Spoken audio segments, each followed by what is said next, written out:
Hey, welcome to The Explainer. Today, we're going to tackle something that I think drives all of us a little crazy: bureaucracy. But more importantly, we're going to talk about a powerful idea for how to fix it. And it all starts with a feeling I'm pretty sure you're going to recognize. Oh, yeah. You've definitely been there, right? You're stuck filling out some crazy form, waiting forever in a line, feeling like just a number in a giant impersonal machine. It is so frustrating. But what if it didn't have to be this way? What if there's a fundamentally better approach?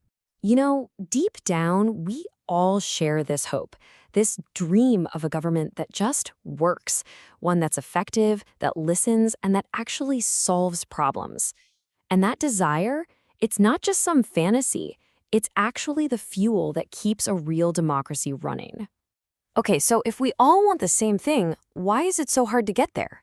Well, the problem isn't the dream itself. It's the map we've been using. For way too long, government has been following this super rigid, complicated rulebook. But what if what we really need is a compass? Something to just point us in the right direction. And that simple idea, a compass instead of a rulebook, brings us to a whole new philosophy. It's a huge change in thinking, really. It's all about stopping our obsession with rules and procedures, and instead getting laser-focused on one thing: results. Okay, look at this. This chart just breaks it down perfectly. On one side, you've got the old way, the rule book. It's all about, did you check all the boxes? Did you follow the procedure to the letter? But on the other side, you've got the compass approach. It asks a completely different question. Did we actually achieve the goal? See the difference? One is all about process. The other is all about the outcome. And this whole compass philosophy, it has a name. It's called Management by Objectives and Results, or MBOR. And honestly, the idea behind it is so simple but so powerful. You don't start with the rules. You start with the finish line. You decide what success looks like first, and then you empower people to figure out the best way to get there. So how do we make this actually happen in the real world? Well, MBOR is built on two really solid pillars that give it all its strength: accountability and strategy. So, pillar number one is all about accountability, but it completely redefines it. It's not just about saying, hey, I followed the procedure, I did my job. No, the new standard is, did my work actually improve things for people? It's a massive shift from just being legally correct to making a real, tangible difference in people's lives. Okay, and pillar number two, this is the how-to. This is the toolkit that makes it all work. We're talking about real practical stuff here. Things like smart strategic planning, making sure the budget actually funds the goals you set, and, this is a big one, actually monitoring performance and rewarding people who get results. This is the engine that makes the whole thing go.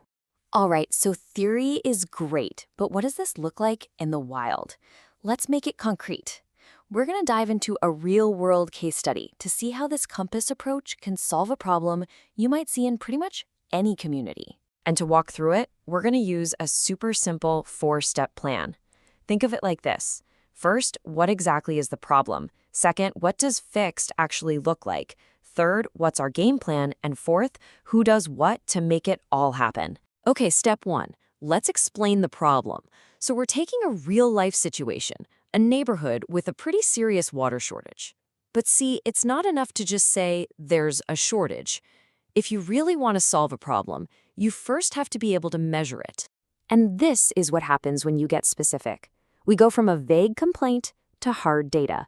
Look, the problem isn't lots of homes don't have water. No, the problem is 50% of homes have no service, and they only get water 2 days a week for a few hours. Now that is a problem we can actually tackle.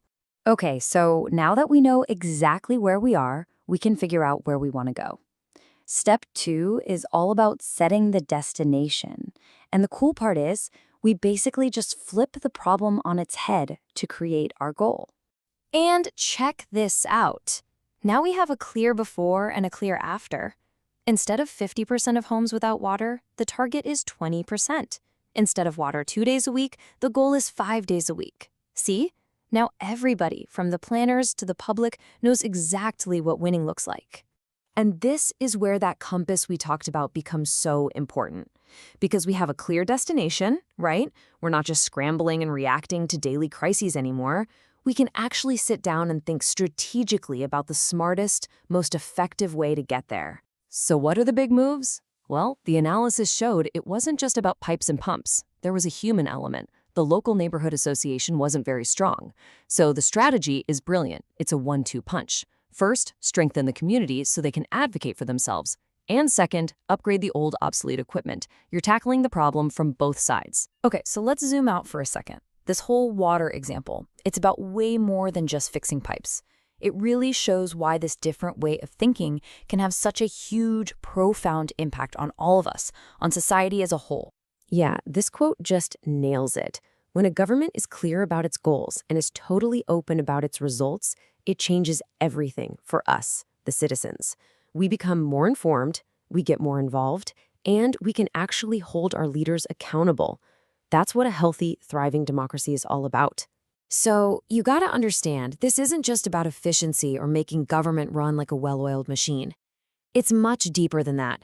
It's about totally transforming the fundamental relationship between us and the state, building one that's based on performance, on transparency, and ultimately on actual trust.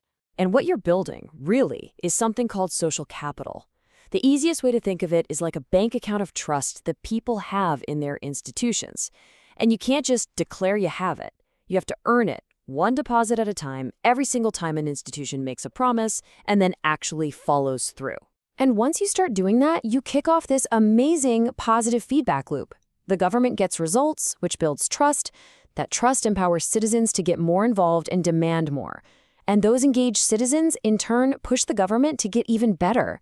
It just keeps feeding on itself in the best possible way. So, let's bring it all home. When we finally trade in that old, dusty rulebook for a strategic compass that points toward real results, we can finally stop just managing processes and start solving real problems. And that dream of good government we talked about at the beginning, well, it stops being a dream and starts becoming our everyday reality. So I'll leave you with this question to chew on. Think about your own community, your own neighborhood. If you had the power to set just one clear, measurable goal, what would it be? What's the one thing that would make the biggest difference where you live? Something to think about. Thanks so much for watching The Explainer.